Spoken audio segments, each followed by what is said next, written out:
like if we don't want to use this information column by column or row by row, in this case we don't want to do that, we need to take them all under the same list. So if I right click to this and if I say flatten, now what I'm seeing is instead of 1 0 0 0 0, what I see is 0 1 2 3 4 5 14 15, so on and so forth. So what I have now is 225 different values, because what I have is now they're not, the information of the distance is not being stored under 15 different lists. They are under the same list.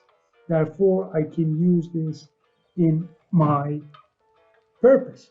So this is my source, okay? And the next thing, obviously, maybe we can take this apart and we can just put this guy in here as well.